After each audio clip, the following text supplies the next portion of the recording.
BV8000 Pro.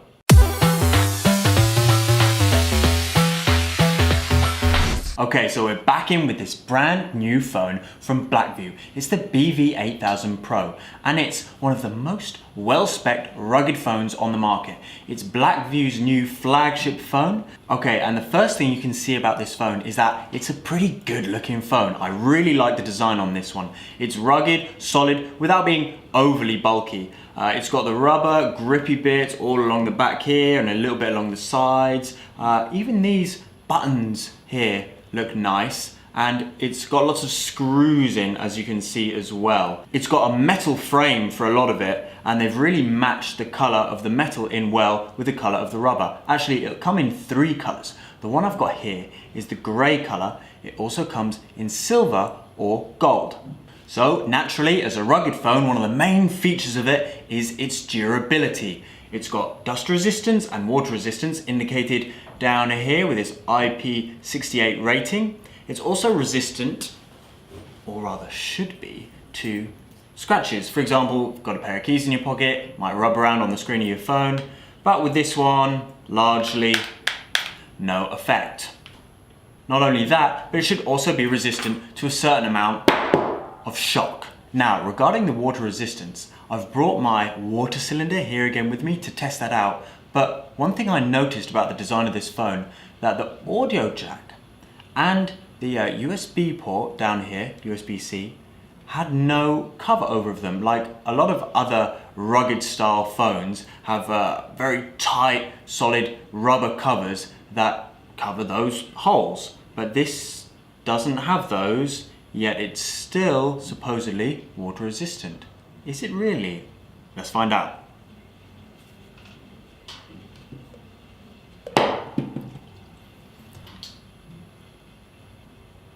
Now, one of the things you can see as we're looking at this phone in the cylinder is that there are a few bubbles, although they're starting to slow down now, that are coming out from the phone, which would usually mean that there's some sort of water getting into them and the air escaping.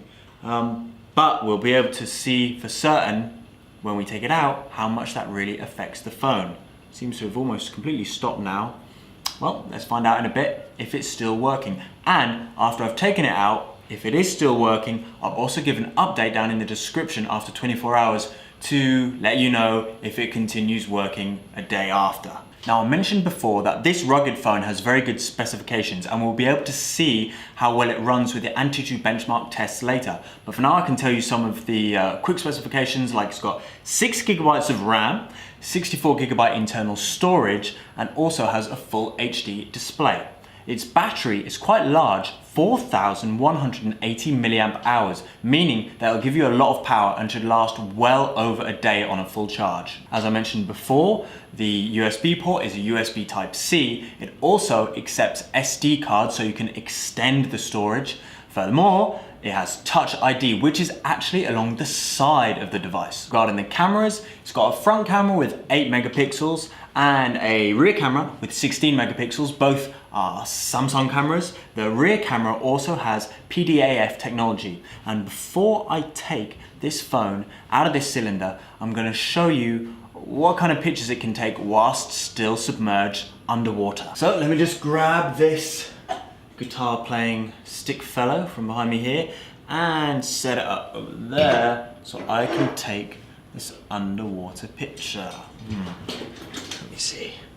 So with my phone here still underwater, I can take a picture, should be able to, just like that. Yep. Alright, now with that done,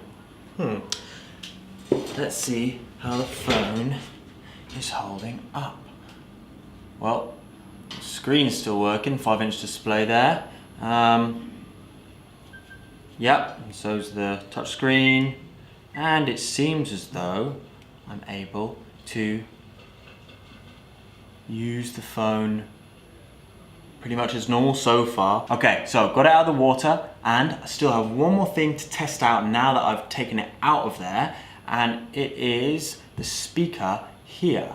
It has a rear speaker, and I just wanted to see whether after being dunked it will still play music. Now let's go find out.